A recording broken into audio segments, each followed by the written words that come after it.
होता है, एक समय है।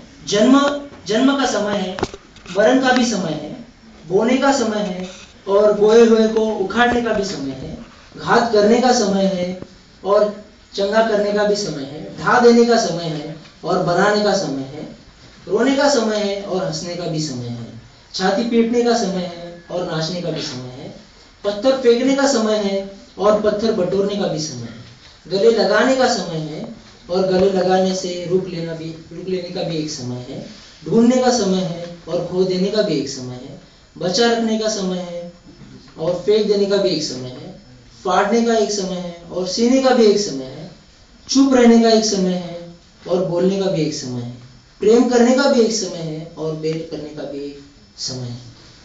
तो हम वचन में देखते हैं, दूसरे वचन में देखते हैं कि जन्म का भी एक समय है और मरण का भी एक समय है। खुदा मसीह इस जगत में आए, वो एक समय पे आए और स्वर्ग में गए, वो एक समय पे गए।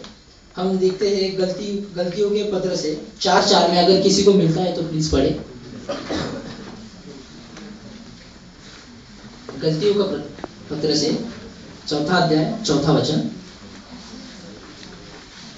परंतु जब समय पूरा हुआ तो परमेश्वर ने अपने पुत्र को भेजा, जो स्त्री से जन्मा और व्यवस्था के अधीन उत्पन्न हुआ। परंतु जब समय पूरा हुआ तो परमेश्वर ने अपने पुत्र को भेजा।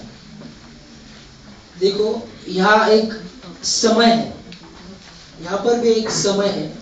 परमेश्वर जगत में आया, एक समय पे आया। जैसा कि हमारे पास साहब ने कल बताया कि उससे पहले भी परमेश्वर जगत में आ सकता था, उसके पहले भी जगत में पाप थे, और उसका एक समय है। समय के पहले ना कुछ हो सकता है, ना समय के बाद कुछ होगा। तो हम और एक वचन देखेंगे जो समुपदेश है 3:6, तीसरा अध्याय 6 वचन में है, ढूंढने का समय है और खोने का भी समय है। यहाँ हम देखते हैं जब यीशु मसीह छोटे थे, जब वो अपने माता के साथ कहीं जा रहे थे, तो वो भीड़ में खोते हैं। और उसके बाद थोड़े समय के बाद वो मिलते हैं। वो एक मंदिर में चर्चा करते हुए मिलते हैं। तो यहाँ खोने का भी समय है। अगर आपकी कोई चीज खोती है तो आप प्लीज निराश ना होइए। आपसे कोई चीज अगर खोती है, निराश नहीं होना है, क्योंकि इसका एक समय है। वचन ये मैं नहीं कहता हूँ, ये आप नहीं, ये वचन कहता है। जैसा ढूंढने का समय और खोने का भी समय है। उसमें 8 वचन में हम देखते हैं प्रेम करने का समय और बैर करने का समय। क्योंकि जैसा ही प्यार का नाम आता है सब लोग खुश होते हैं, स्पेशली जवान। सही है नहीं? यही जवानी है यार। कोई बात नहीं। प्यार करने का समय, हमें यहाँ एक जगह प्यार नहीं करना है, तो हमें खुदा से प्यार करना है, जो कि हमें आशीष देता है। उसका हमें समय बताया है। प्यार का एक समय है और वो प्यार में हम समय करना है। अभी आगे आप बोलेंगे यहाँ बैर करना है, कि हम खुदा से भी बैर करते हैं, करना है। आप बोलेंगे यार ये भाई कुछ भी बोल रहे हैं। तो बात ऐसी है कि हम खुदा से बैर करते हैं कि देखो, अभी सपोज हम कोई चीज करते हैं, कोई भी चीज, बिजनेस करते हैं, पढ़ाई में हम अपयशी आते हैं, तो हमारा विश्वास जो है वो कमजोर होता है। तो उस समय हम बोलते हैं कि यार मेरी ये बात पूरी नहीं हो रही, मैं तो प्रेयर कर रहा हूँ, ऐसा नहीं हो रहा है, वैसा नहीं हो रहा है। तो हम इसका इनडायरेक्टली मतलब है हम खुदा से बैर करते हैं। तो हमें ऐसा नहीं करना है, क्योंकि समय से पहले ना किसी को मिला है, ना समय के बाद मिलेगा। जो कुछ भी वो समय पर मिलेगा। प्रेरितों के कामों से हम देखेंगे, पहला अध्याय 6-7 वचन। प्लीज किसी को मिलता है तो पढ़ने में मदद करें। उन्होंने इकट्ठा होकर उससे पूछा, हे प्रभु, क्या तू इसी समय इस्राएल को राज्य फेर देगा?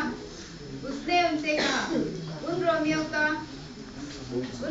का या कालों को जानना, जिनको पिता ने अपने ही अधिकार में रखा है, तुम्हारा काम नहीं। अभी यहाँ बताया गया है कुछ ऐसी चीजें हैं जो सिर्फ पिता परमेश्वर ही जान सकता है, उसे हम नहीं जान सकते। वो सिर्फ उसके अधिकार में है। यहाँ वो बताते हैं कि वो पूछते हैं, हे प्रभु क्या इस्राएलों का फिर से राज्य स्थापित होगा? वो खुदा से पूछता है, तो खुदा उन्हें कहते हैं ये सिर्फ मेरा पिता परमेश्वर जानता है और कोई नहीं जानता। तो मैं आपको इस छोटे से एक एग्जाम्पल के बारे में एग्जाम्पल के जरिए समझाऊंगा। अभी यहाँ सब जवान है तो मैं सोचता हूँ कुछ ना कुछ फन के जरिए हो जाए। अब देखो, अब अभी कोई जवान है किसी लड़की को प्रपोज करता है, अगर वो लड़की उसे पहले ही हाँ कहती है, प्रपोज करते तो वो उसकी कदर नहीं करता है। मतलब अगर वो, ये होता है, सच्ची होता है ये, अगर वो उसको बुलाती है तो वो बोर होता है, कभी थका हुआ है और बोलता है कि नहीं मैं नहीं आ रहा हूँ, ऐसा वैसा। इसके अपोजिट थे, अगर वही ऐसी लड़की से प्रपोज करता है जो उसे बहुत सता रही है, मिल रही नहीं जल्दी, पीछे खर्च कर रहा है, गाड़ी के पेट्रोल वेस्ट कर रहा है, उसके आगे पीछे दौड़ रहा है ये तो अगर वो बाद में और वो उसको बुला दे तो वो उसका हर काम छोड़ के आता है। वो उसको अगर फोन करती है कि तू आ जल्दी मुझे मिलना है, तो वो पूरा काम, नहीं ये सच है, देखो ये हंसने की बात नहीं, ये सच बात है, वो पूरा काम छोड़ के आता है। तो हम, ये तो एक बस जगिंग एग्जांपल था जो हर किसी को जल्दी समझ में आएगा। तो ऐसा हमें नहीं करना है, please don't try at this हो।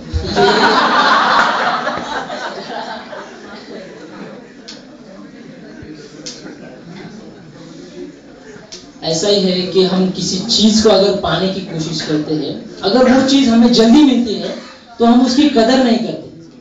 सही है, हम उसकी कदर नहीं करते। अगर कोई चीज हमें देर से मिलती है, हम उसे प्रार्थना में जाते हैं, उसे कोशिश करते हैं उसको पाने को, अगर वो मिलती है तो हम उसकी कदर करते हैं। या कोई भी हो, हमें उस बिजनेस में हो या पढ़ाई में हो, हमें जब यश मिलता है तो हम उसकी कदर करते हैं।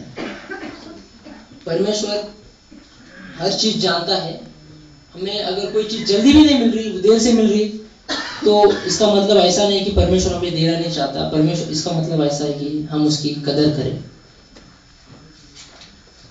तो कितने लोग रोज प्रेयर करते हैं? सबका कितने वक्त, कितना समय देते प्रेयर को? 10 मिनट, 5 मिनट? यहाँ बाइबल में बताया गया है कि आपका दशमांश खुदा को दो। तो कोई बताएगा मुझे कि एक दिन में 24 घंटे रहते हैं, उसका दशमांश कितना होता है?